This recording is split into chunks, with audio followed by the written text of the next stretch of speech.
1989. szeptember 27. Voronyezs.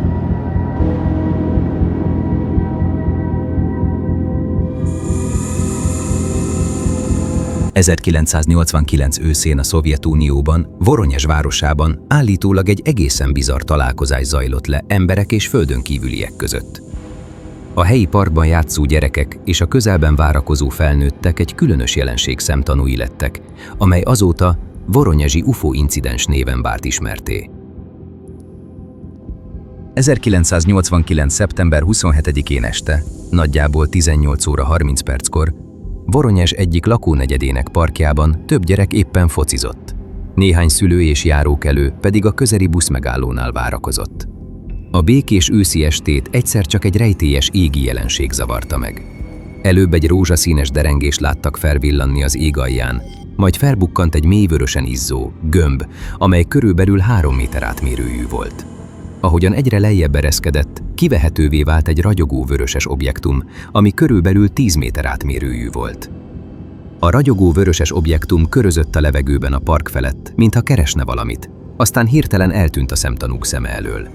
Néhány perc múlva azonban ismét megjelent, ezúttal már egészen alacsonyan, mintegy 12-15 méterre a talaj fölött lebegett a park területe felett. Ekkorra már nem csak a gyerekek, hanem több tucat ember, köztük a buszra várakozó felnőttek is észlelték a szokatlan égi jelenséget.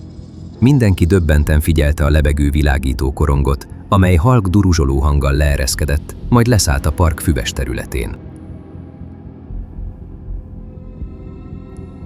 A furcsa jármű alján nyílás vagy ajtó nyílt, és ekkor vált igazán hihetetlenné a jelenet.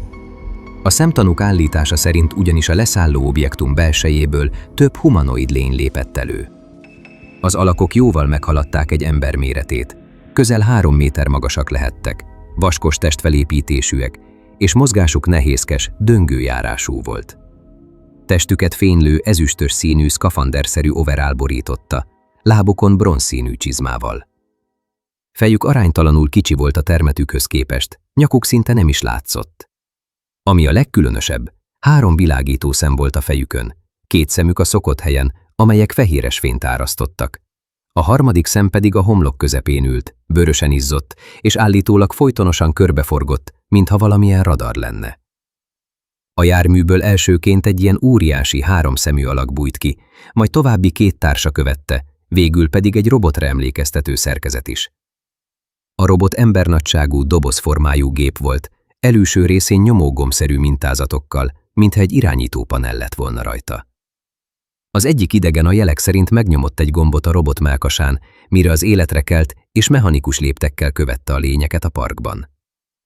A 3 óriási humanoid lény és a robot lassan körbejártak a leszállás helyszínén, mintha alaposan fel akarnák térképezni a környezetet. A szemtanúk későbbi beszámolói szerint a lények talajmintákat is vettek, legugoltak és mintát vettek a földből, mintha geológiai vizsgálatot végeznének. Az egyik idegen furcsa, érthetetlen hangon utasításokat adott, legalábbis a jelenlevők így érzékelték, hogy az egyik lény valamilyen hangjelzéseket ad le a társainak. Akkor az idegen lény mellkasából hirtelen egy fénycsóvát kibocsátó eszköz emelkedett ki, vagy kapcsolt be. A mellkasból elővillanó fény egy sor izzó háromszög és téglalap alakú mintázatot rajzolt a levegőbe és a talajra, mintha a lények ezzel jelölnének, vagy keresnének valamit a földön. A halványan világító, egyenként körülbelül 30 cm-es geometrikus ábrák megjelenése addigra amúgy is megriasztotta a bámészkodó gyerekeket. Az egyik kamasz fiúban ekkor szakadt el a cérna, és felsikoltott rémületében. A fiú éles kiáltása azonban nem maradt következmények nélkül. Az eseményeket vezető idegen lény, akit a beszámolók sokszor főidegenként emlegettek, a sikoly hallatán azonnal a fiatal felé fordult. Mindhárom szeme a rémült gyerekre szegeződött, és a szemtanúk szerint ez a tekintet valami megmagyarázhatatlan erővel bírt. A sikoltó fiú hirtelen elhallgatott, dermedve állt, mintha láthatatlan béklyó bénította volna meg. Képtelen volt megmozdulni, vagy akár egy hangot is kiadni. A körülöttük levő emberek ekkor pánikba estek, többen rémülten kiabálni kezdtek, és ebben a pillanatban a különös jelenés újabb fordulatot vett. A 3 idegen lény, a robotjuk és az űrhajójuk egy szempillantás alatt eltűnt a parkból. Mintha soha ott sem lettek volna, se a vörös gömb, se az idegen alakok nem voltak többé láthatók. A döbbent szemtanúk csak egymásra néztek tanácstalanul. Mi történt az imént? Csak képzelték az egészet?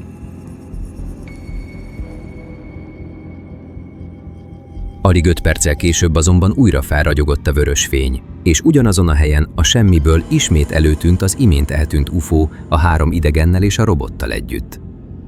A jelenlevők közül többen sikoltoztak és sírtak, hiszen azt hitték, már vége a hihetetlen epizódnak, de most ismét ott voltak a földön kívüliek velük szemben. Az egyik idegen kezében most egy furcsa tárgy volt, egy körülbelül 30-50 cm hosszú, csőszerű eszköz vagy pisztoly. A csövet a lény felemelte, és egyenesen a közelben álló egyik kamasz fiúra, egy 16 éves helyi lakosra irányította.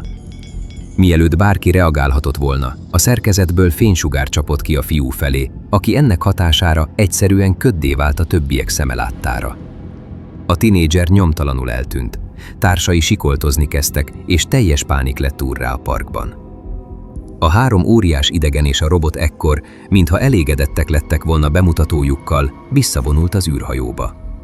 A gömb alakú jármű lezárta nyílását, majd felemelkedett a talajról. Lassan, egyenletesen emelkedni kezdett, aztán egyre gyorsulva elhúzott a magasba.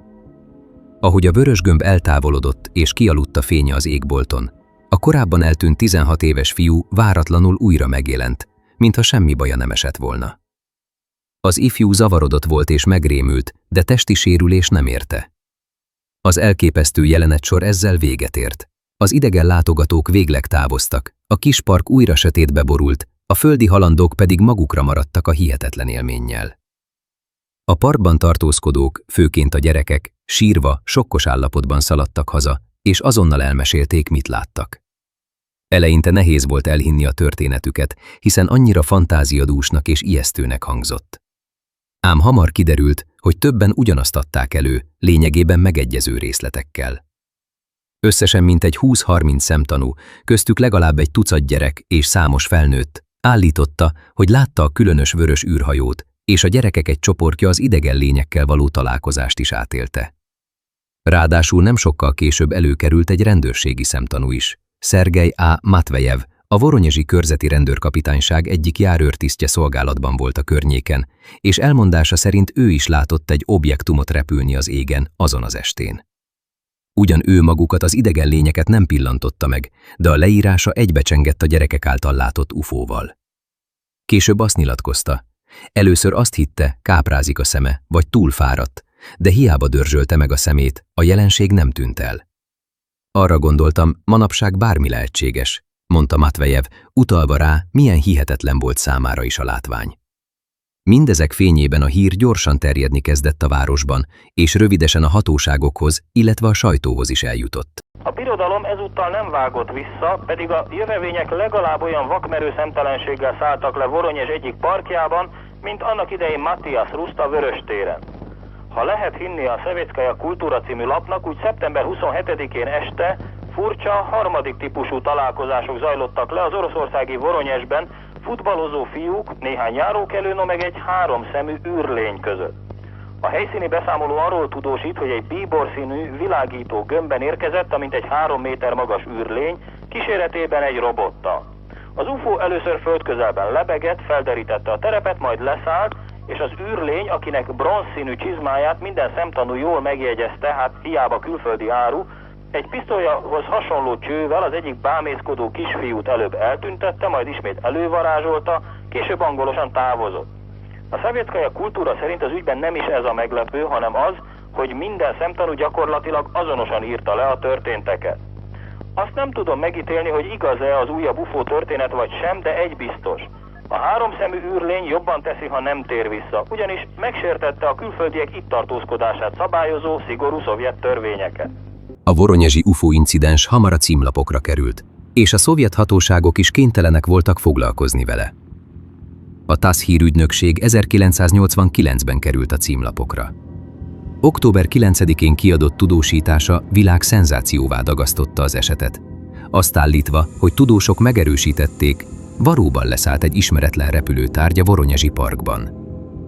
A jelentés szerint az észlelt leszállóhelyet is sikerült azonosítani műszeres beméréssel, sőt, 2 különös, vöröses színű kődarabot is találtak ott, amelyek nem lelhetők fel a földön, vagyis földön kívüli eredetűnek vélték őket. A hivatalos hangvételű beszámoló szerint a hatóságok komolyan vették a dolgot. A belügyminisztérium szóvivője bejelentette, hogy szükség esetén katonai egységeket vezényelnek a környékre, amennyiben az ismeretlen objektum újra felbukkanna. A Voronyezsbe érkező újságírók és tévéstábok megrohanták a szemtanúkat.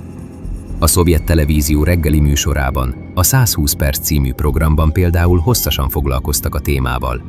Interjúkat sugároztak a helyi lakosokkal, akik egybecsengően adták elő a hihetetlen históriát.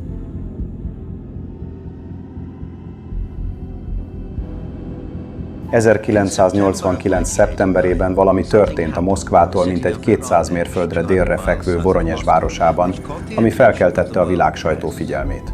Több héten át különös fényeket láttak a város felett. Majd szeptember 27-én arról számoltak be, hogy egy űrhajó landolt a város egyik közparkjában, amelyből 3 óriás termetű földön kívüli alak lépett elő. Az ott tartózkodó gyerekek rajzai élénken megragadták az eseményt. Szergej Makarov is azok közé az iskolás gyerekek közé tartozott, akik akkor a Voronyezsi parkban voltak.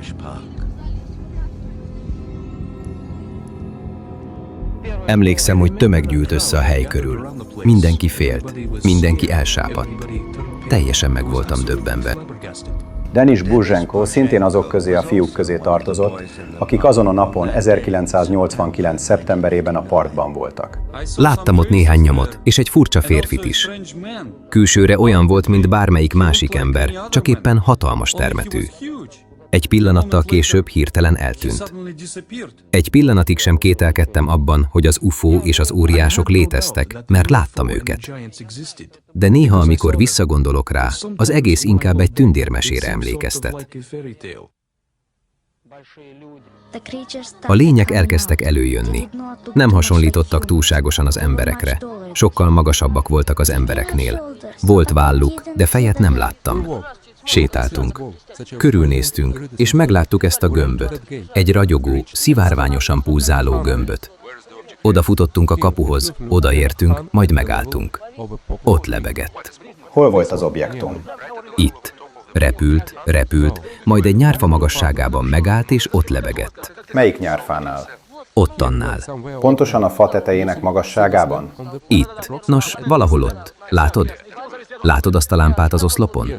Körülbelül ezen a magasságon. Igen. Ott állt meg, ott ereszkedett le, leszállt, és a fény megváltozott. 10 percig állt ott, vagy talán csak 5 percig. Valami történt, megijedtünk, és ő egy kicsit felemelkedett, úgy 1,5 métert, majd eltűnt. Mégis úgy rém lett, mintha egy ember körvonalát láttam volna. A megjelenése olyan volt, tudod, mint egy ceruzarajz. Csak egy alak volt. Csak a feje volt nagy. Egyáltalán nem voltak fülei, és haja sem volt. A szemei voltak, és orra is volt. Tudod, így vált szét a formája. Körülbelül ekkora magas volt. Nem láttuk az arcát. Ő maga fekete volt. Eközben természetesen kezdetét vette a hivatalos tudományos vizsgálat is. A Szovjet Tudományos Akadémia bizottságot küldött ki az állítólagos incidens kivizsgálására. A helyszínen a geofizikai laboratórium munkatársai és egy amatőr UFO kutatókból álló csoport együtt gyűjtött adatokat. Szilanov és csapata némileg szokatlan módon a leszállási terület bemérésére egy biolokációs eljárást is alkalmazott, ami lényegében egyfajta ESP alapú varázsvesszős keresés volt. E módszer hatékonyságát a nyugati tudósok erősen kétségbe vonják, de a szovjet fél akkoriban nyitott volt az efféle alternatív megoldásokra is. A kutatók több érdekességet jelentettek. A park talaján találtak néhány furcsa benyomódást, melyek egy nagyjából rombusz alakú formát adtak ki, arra utalva, hogy valami nagyméretű, több tonnás tömegű tárgy nyomot hagyott a földön. Emellett műszerekkel enyhe eltéréseket mutattak ki a helyi mágneses mezőben, és kissé megemelkedett háttérsugárzást is mértek. Bár ezen eredmények kapcsán eltértek a jelentések, nem minden szakértő számára voltak meggyőzőek ezek az adatok. A nagy szenzációt jelentő vörös kődarabokról, amelyeket először a TASS híre földön kívülinek titulált, viszonylag hamar kiderült, hogy alaptalan hozzájuk fűzni ilyen reményeket. Mineralógiai elemzés kimutatta, hogy a kődarabok valójában a hematit nevű vasoxidásvány közönséges formái, amelyek gyakran előfordulnak a Földön, így a Szovjetunió területén is. Szilanov később a Szocialisztikus ipar, Szocialiszticseszkaja Indusztrija című lapnak nyilatkozva kifejezetten figyelmeztetett. Ne higgyenek el mindent, amit a TASZ közöl. Mi nem adtunk nekik mindabból, amit ők publikáltak.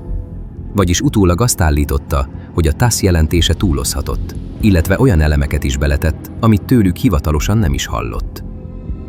A tudományos vizsgálatok során megállapított enyhe sugárzási anomáliákról is hamar kiderült, hogy nincs különösebb jelentőségük.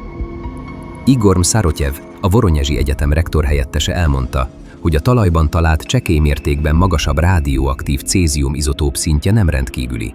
Az 1986-os Csernobili atombaleset után számos területen mértek az átlagosnál magasabb cézium szintet.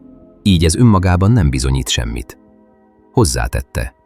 Az állítólagos leszállás körzetében talált kissé magasabb cézium szint semmi esetre sem tekinthető az UFO landolás bizonyítékának. 1989. október 28-án a francia AFP hírügynökség is kiadott egy jelentést a vizsgálatok eredményéről, amely így fogalmazott. Nem létezik semmiféle ellenőrizhető bizonyíték arra, hogy idegenek landoltak Voronyezsben. A helyszínen végzett 16 radiometriai vizsgálat, 19 talajminta elemzés, 9 mikroorganizmus teszt és 20 spektrokémiai méréssorozat egyike sem mutatott ki semmilyen rendellenességet. Sem a talajban, sem a környező növényzetben, jelentette az AFP. Vagyis a természettudományos elemzések alapján az UFO-incidens semmiféle kézzel fogható nyomot nem hagyott maga után. Eközben a szovjet médiában is egyre többen megkérdőjelezték a történet hitelességét. Ugyan a TASZ kitartott amellett, hogy a voronyezsi esetet komolyan kell venni. Néhány nappal később a Vremja esti hírműsor sztárriportere Vladimir Pozner saját stábjával a helyszínre utazott, hogy utána járjon a dolognak. Poznerék Voronyezsben próbáltak további szemtanúkat felkutatni, ám beszámolójuk szerint a gyerekeken kívül nem találtak más tanút, aki az idegen lényeket látta volna. A park környéki felnőtt lakosok közül csupán kevesen figyeltek fel valamire azon az estén. Ők legfeljebb a fénylő tárgyra emlékeztek, de magukat a lényeket nem látták. Pozner ezek alapján arra utalt a tudósításában, hogy talán a gyerekek élénk fantáziája lódult meg egy kicsit, akár csak számos amerikai UFO esetnél. A voronyezsi esetet egy sajátos történelmi kontextus is körülvette. 1989-ben a szovjet társadalom a peresztrojka és glasznosti időszakának hatására nyitottabb légkörben élt. Ugyanakkor sokan kiábrándultak a hivatalos ideológiából, és új dolgokban kerestek kapaszkodót. Az emberek fogékonyabbá váltak a misztikum és paranormális jelenségek iránt. Az ezotéria és az UFO téma valóságos divathullámot jelentett. Abban az évben a sajtóban egymást érték a meghökkentő hírek. A Szocialiszticseszkaja Indusztrija című lap például korábban leközölt egy történetet, miszerint a Perm környéki vidékén egy fejőnő találkozott egy átlagosnál magasabb, kissé aránytalan testű kozmikus lénnyel. A Komszomolszkaja Pravda arról cikkezett, hogy a Szaratov régióban elfogtak egy yetit, egy geológus pedig repülőcsészealjak leszállóhelyét fedezte fel Perm mellett. Sőt, egy rigai újságíró állítólag telepatikus úton érintkezett is egy idegennel, akitől megtudta, hogy a Libra csillagkép vörös csillaga a hazájuk, és hogy nem viheti el őt oda, mert az gondot jelentene az ő számukra is, nekünk meg itt vannak a gondolatbaktériumok, ami a végén teljes zagyvaság lett. Bár a hivatalos vizsgálatok nem találtak bizonyítékot a földön kívüliek látogatására, a voronyezsi incidens története tovább él, és sokan a mai napig találgatják, mi is történhetett valójában. A UFO hívők és kutatók egy része kitart amellett, hogy valami történt Voronyezsben azon az estén, még ha nem is tudjuk pontosan, hogy micsoda. Szerintük a számos egybehangzó szemtanúi beszámoló önmagáért beszél. Nem mindennapi, hogy egy UFO esetet több tucatnyi ember erősít meg. Jelen esetben nem csupán gyerekekről volt szó, hiszen több felnőtt is látott egy azonosítatlan repülőtárgyat. Emlékezzünk, a rendőr és a buszmegállóban lévők is látták a vörös gömböt. Ráadásul a gyerekek által elmondott részletek, az idegen lények külseje, a történések sora meglepően következetes képet mutatnak. A hatóságok emberei a helyszínen a gyerekeket egymástól elkülönítve is kifaggatták, sőt, rajzokat készítettek velük arról, mit láttak. Ezeken a rajzokon mindegy hasonló kinézetű, háromszemű, magas figura szerepelt, ami még a szkeptikusok szerint is figyelemre méltó egyezés. Nehéz elhinni, hogy több különböző gyerek teljesen ugyanazt találja ki véletlenül. Természetesen a történet alternatív értelmezései között nem csak a valódi UFO leszállás lehetősége merül fel. Sokkal prózaibb magyarázatok is születtek az esetre. Az egyik ilyen, hogy az egész incidens nem volt más, mint egy kollektív tévedés vagy tömeges halucináció, esetleg gyermeki képzelgés felnőttek által támogatva. E verzió szerint lehet, hogy valóban repült azon az estén valami. Egy titkos katonai eszköz, műhold vagy meteorológiai ballon, esetleg egy meteorfény, amit a gyerekek nem ismertek fel. A sötétben a rémület és az egymás szavainak hatására pedig a fiatalok fantáziája közösen kikerekítette egy űrlényes történetté az egészet. Akadnak persze olyan ufológusok, akik szerint a voronyezsi eset nem csupán kitaláció vagy tévedés, de nem is földön kívüliek műve, hanem esetleg valamilyen titkos katonai kísérlet vagy technológiai bemutató lehetett. Ezt az elméletet támaszthatja alá, hogy a Szovjetunió végnapjaiban a katonaság több ultramodern fegyvert és eszközt is tesztelt, amelyek ismeretlenek voltak a lakosság előtt. A voronyezsi UFO incidens tehát máig megoldatlan rejtély maradt. Na de hogy kapcsolódnak ehhez az esethez az ősi civilizációk? A gyerekrajzokon egy különös jel is megjelenik az objektum oldalán. Nem tudták megmondani, mit jelent. Később egyesek ezt a jelet görög vagy ősi szimbólumokkal hozták kapcsolatba, de erre nincs hivatalos megerősítés. Ősi kapcsolatelmélet. Nem ők jöttek először. Ez az egyik legerősebb alternatív vonal. Az elmélet szerint a voronyezsi objektumon látott jel nem új. Ugyanaz a jelrendszer már megjelent, ókori templomokon, szobrokon, vallási motívumokban. A gondolatmenet: ha egy fejlett civilizáció már az ókorban kapcsolatba lépett az emberiséggel, akkor nem új jeleket használ, hanem ugyanazokat, amiket már egyszer bevezetett. Ebben a modellben a görög, római, indiai istenek nem mítoszok, hanem félreértett látogatók, az általuk használt jelek technikai vagy azonosító szimbólumok voltak. A voronyezsi jel így, nem görög, hanem azt a forrást tükrözi, amiből a görög kultúra is merített. Közös szimbólumkészletelmélet. Ez nem azt mondja, hogy az idegenek tanították az embereket, hanem ezt. Bizonyos geometrikus formák univerzálisak minden intelligens faj. Szimmetriát használ, íveket és tengelyeket, mert ezek energetikailag és matematikailag stabilak. Ebben az értelmezésben az emberi civilizációk ugyanazokat a formákat fedezték fel az idegenek is, ezért hasonlítanak a jelek. Nem másolás. Navigációs, csillagászati jelelmélet. Egy nagyon érdekes alternatív vonal. A jel nem név, nem üzenet, hanem koordináta vagy referencia, hasonló ahhoz, ahogy csillagtérképeken, navigációs rendszerekben, iránytűknél jeleket használunk. Egyes UFO kutatók szerint a jel egy adott csillagképhez, tengelyhez vagy periódushoz kötődik. Ciklus, visszatérési pont, ablak. Ebben az értelmezésben a jel nem nekünk szólt, hanem nekik. Megfigyelő fajelmélet. Az objektum mint jeladó. Ez már kifejezetten nyugtalanító. Az elmélet szerint az objektum nem jármű, hanem eszköz, a rajta lévő jel, azonosító, be van kapcsolva állapotjelzés. A lények nem kommunikáltak, csak megfigyeltek. A gyerekek nem azért látták, mert nekik szánták, hanem mert nem számoltak velük. A jel nem üzenet, olyan, mint egy sorozatszám egy drónon. Időn kívüli kapcsolat elmélete. Ez az egyik legelborultabb, de sokak szerint logikus. E szerint a jel nem térbeli, hanem időbeli. Nem azt mondja, hol vagyok, hanem azt, mikor. Ez magyarázná a fiú eltűnését és visszatérését, az időérzékelés zavarát. A megjelent, eltűnt, visszatért objektumot. A jel egy időkapu vagy ciklus jelölése. A csillagkép elmélet. Az elmélet abból indul ki, hogy a voronyezsi objektumon látott jel nem üzenet, nem betű, nem szó, hanem kozmikus referencia. Vagyis nem olvasni kell, hanem értelmezni. Ez már önmagában kizárja az írás fogalmát és a csillagászat felé tolja a jelentést. Az UFO kutatók szerint a fejlett civilizációk nem földi koordinátákat használnak, hanem csillagképeket, tengelyeket, ciklusokat. A csillagképek nem változnak gyorsan. Kultúrától függetlenek, minden fejlett csillagászati rendszerben megjelennek. Ideális, univerzális térkép. A voronyezsi jel két ívelt forma középen egy tengely vagy keresztvonal. Ez vizuálisan emlékeztet a halak szimbólumra, vagy egy csillagtengelyre.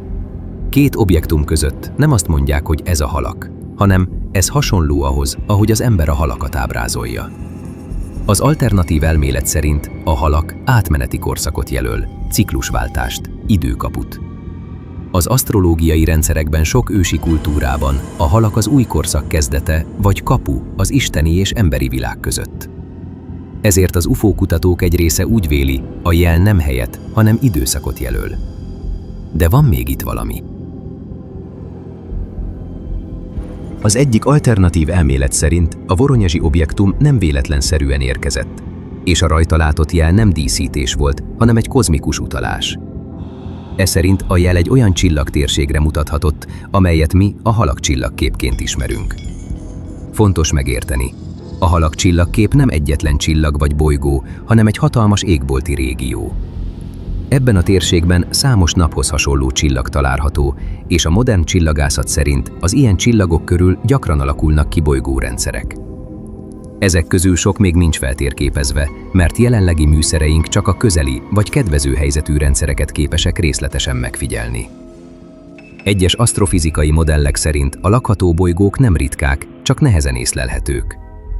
Ha a halak csillagkép irányában létezik egy olyan bolygó, amely megfelelő távolságban kering a csillagától, stabil éghajlattal és folyékony vízzel rendelkezik, akkor az élet kialakulása nem kivétel lenne, hanem természetes következmény.